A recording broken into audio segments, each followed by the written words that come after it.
नमस्कार दोस्तों, मैं सनोज यादव आपका अपने channel reasoning bye Sanoj Yadav में स्वागत है।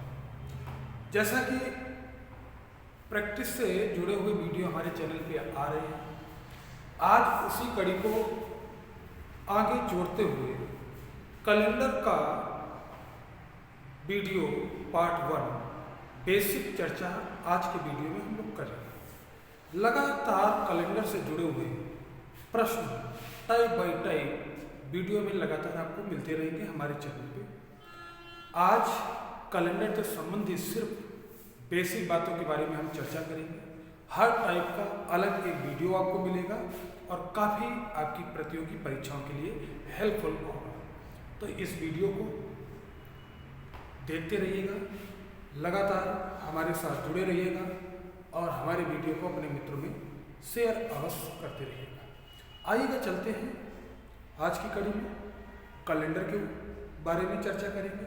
कैलेंडर में है क्या, किसी भी चैप्टर को पढ़ने से पहले उसके बारे में बेसिक नॉलेज होना बहुत जरूरी है। बिना बेसिक नॉलेज के आपका सिलेबस, आपका चैप्टर बिल्कुल अधूरा रहेगा। इसलिए हम बेसिक बातों पे बहुत फोकस करते हैं। जब हम बेसिक बातों पे फोकस कर लेंगे बेटा, तो हायर के क्वेश्चन अपने आप होंगे। बिना आपके पेन से ओरल थोड़े से समय में, कुछ सेकंडों में आपका जवाब एग्जाम में आ जाएगा। आइएगा बढ़ते हैं। हमारे चैनल को रीजनिंग बाय सनोज यादव को सब्सक्राइब अवश्य करें और अपने मित्रों में शेयर अवश्य करें। अब बढ़ते हैं हम लोग कैलेंडर के बारे में। कैलेंडर के बारे में अगर हम लोग चर्चा करेंगे तो देखते हैं कैलेंडर में है क्या। कैलेंडर जो शब्द यहाँ पे बेटा लिखा गया है, ये इंग्लिश भाषा का शब्द है। पहले कभी कभी क्या होता है, हिंदी भाषा से भी प्रश्न किसी एग्जाम में पूछ लिए जाते हैं, कहीं ना कहीं जरूर पूछे जाते हैं। तो कैलेंडर को हिंदी भाषा में चलते हैं, हिंदी भाषा की। जैसे गांव में लोग बात करते हैं कौन सा महीना चल रहा है, तो जनवरी फरवरी का जिक्र नहीं करते हैं, क्योंकि ये बेटा जनवरी फरवरी के महीने इंग्लिश के मंथ होते हैं। वो लोग चैत बैसाख जेठ आषाढ़ ये महीनों की बात करते हैं। तो बात करते हैं लोग हिंदी में बेटा, कैलेंडर को कहा जाता है पंचांग। क्या कहा जाता है? पंचांग। हिंदी में कैलेंडर को बोला जाता है बेटा पंचांग। पंचांग का मतलब क्या होता है, इसके बारे में हम लोग चर्चा करेंगे कि पंचांग का मतलब क्या होता है, उसके बारे में हम लोग चर्चा करेंगे। देखो बेटा, पंचांग के बारे में अगर हम लोग चर्चा करते हैं, समय दिन की गणना या सारणी, इसका मतलब होता है दिनों की गणना या सारणी। इस बात को ध्यान रखो। अच्छा, एक बात और करते हैं।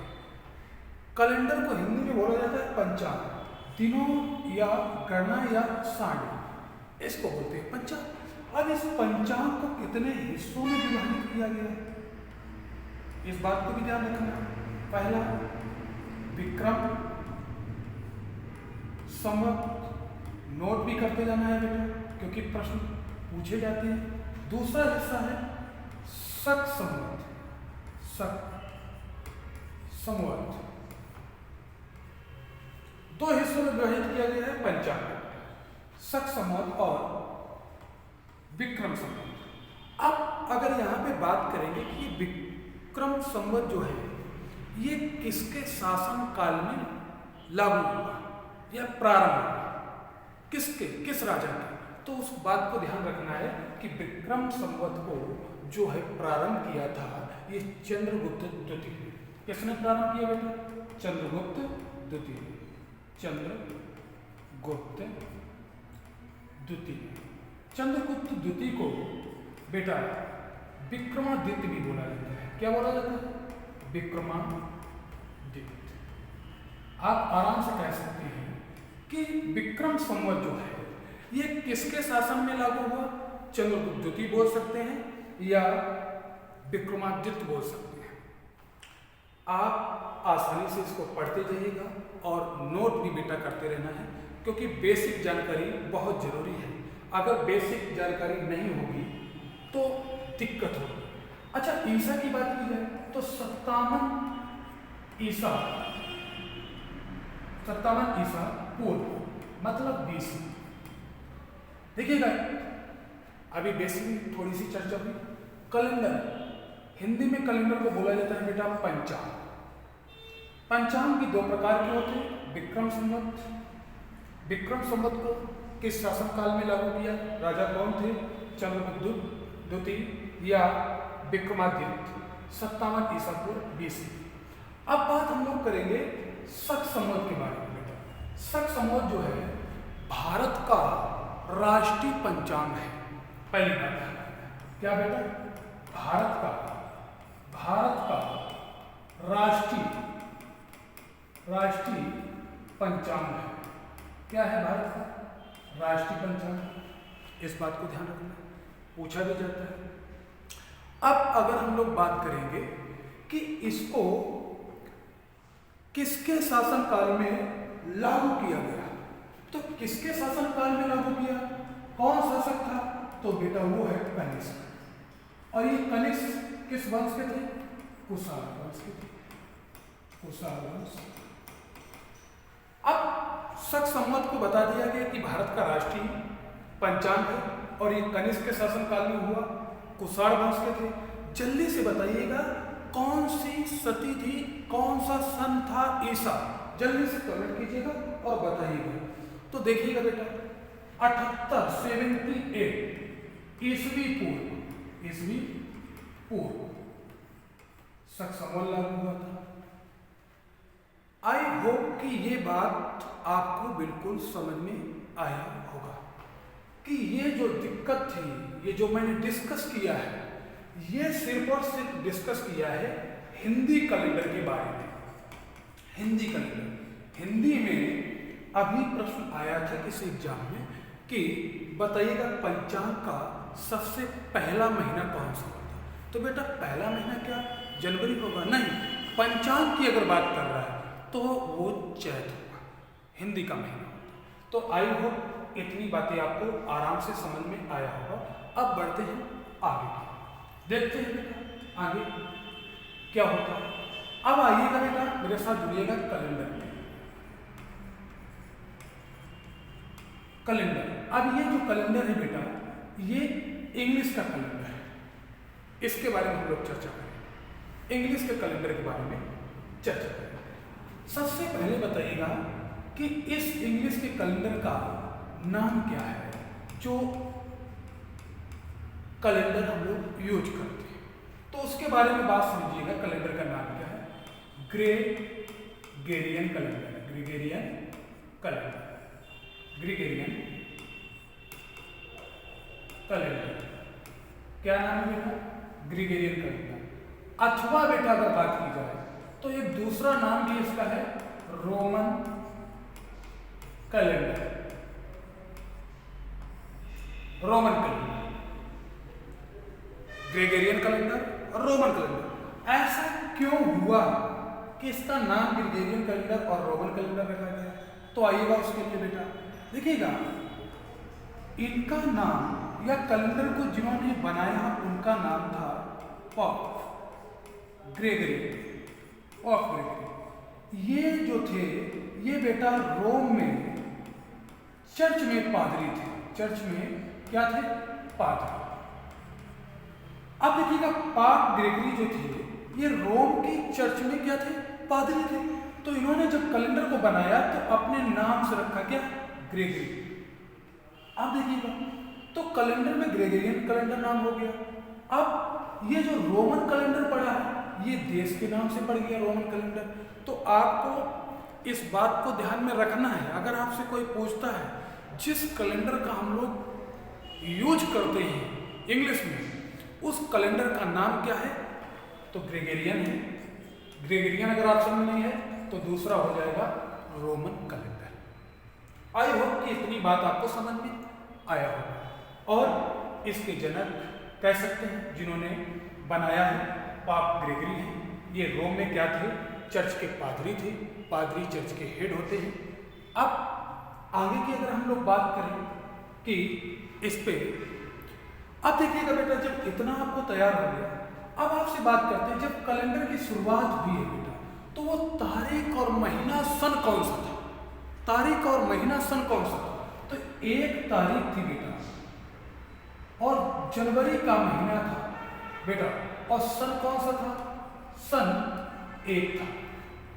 इस बात को ध्यान रखना, जब कैलेंडर की शुरुआत हुई है या उत्पत्ति हुई है, तो 1 जनवरी सन 1 था। अब ये तो डेट हो गई बेटा, डेट ये थी। अगर आपसे कोई पूछे डे कौन सा था जब कैलेंडर का प्रारंभ हुआ, तो सप्ताह का पहला दिन कौन सा था? तो बेटा अगर सप्ताह का पहला दिन अगर पूछता है तो वो सोमवार होगा, आपका मंडे।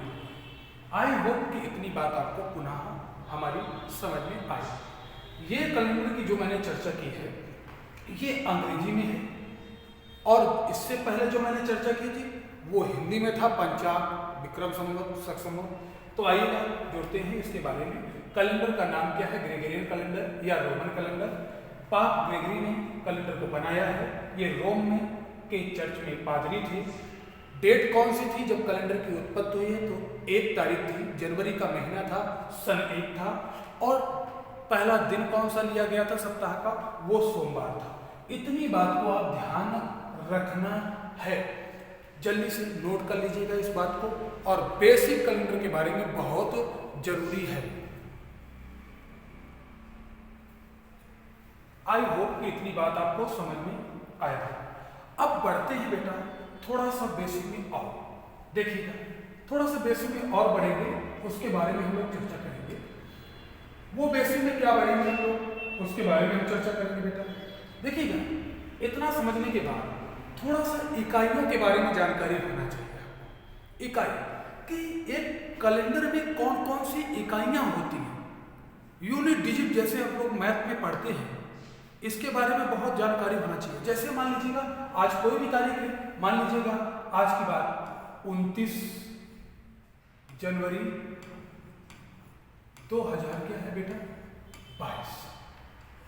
ये 29 जनवरी 2022, इसमें क्या क्या है इकाई, इसके बारे में देखो। ये जो 29 है बेटा, ये जो 29 है, 29 जो है ये बेटा, ये क्या कहलाएगा? डेट या डे। क्या कहलाएगा बेटा?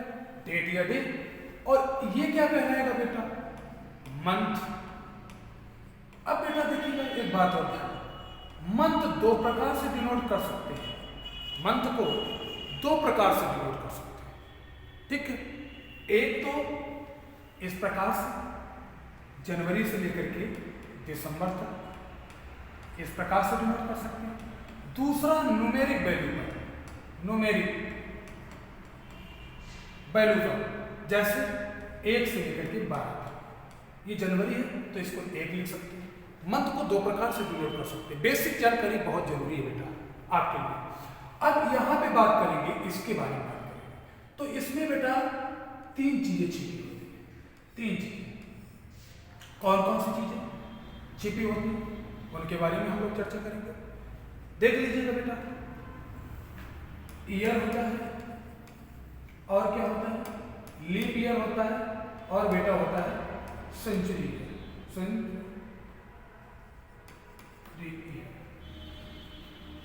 वर्ष होता है, और बेटा लीप वर्ष होता है, और शताब्दी वर्ष होता है। इतनी बात आपको समझ में, ये बात आपको समझ में आया होगा।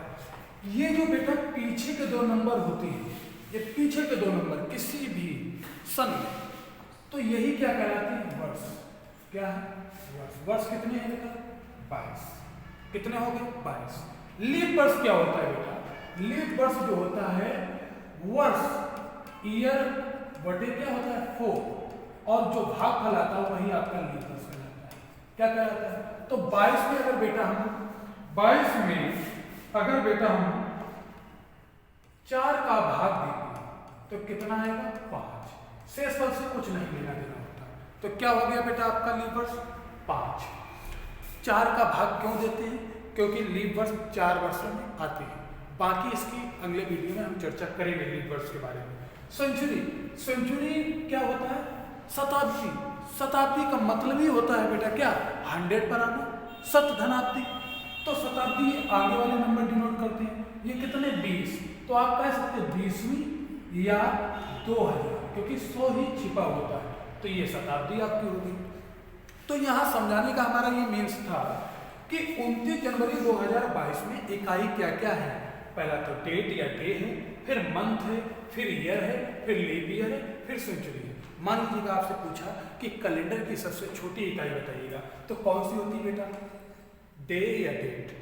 सबसे छोटी इकाई डे या डेट। सबसे बड़ी इकाई की बात करता है तो वो कौन सी होती है? शताब्दी। या क्रमवार बात करता है तो डे सबसे छोटी है, उसके बाद कौन सा है?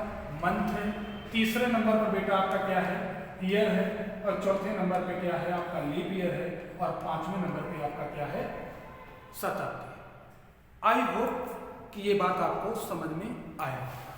देखिएगा बेटा, इस वीडियो में मैंने सिर्फ और सिर्फ कैलेंडर की बेसिक इंफॉर्मेशन के अलावा कोई मैंने बात नहीं की है।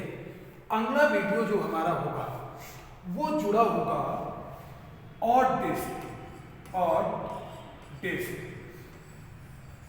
कि 365 दिनों में विषम दिन कितने हैं, या 15 वर्षों में विषम दिन कितने हैं। इससे जुड़ा हुआ अगला वीडियो आएगा। इसके बाद अगला जो वीडियो होगा वो वर्ष से जुड़ा हुआ आएगा। एक एक वीडियो सिर्फ एक कंसेप्ट पर निर्भर होगा, और उसको आसानी से पढ़ना है, समझना है, और घर में अच्छे से उसका नोट्स तैयार कर लेना है। तो कैलेंडर से संबंधित किसी भी एग्जाम में आपको किसी भी प्रकार की समस्या का फेस करना नहीं पड़ेगा। बस लगातार ऐसे ही आप प्यार बनाए रहिएगा, हमारे साथ जुड़े रहिएगा। आगे वीडियो में आपको देखने को मिलेगा ऑड डे से संबंधित बेसिक इंपॉर्टेंट जानकारी। ये थी आज के लिए, इतना ही बेटा। जय हिंद, वंदे मातरम।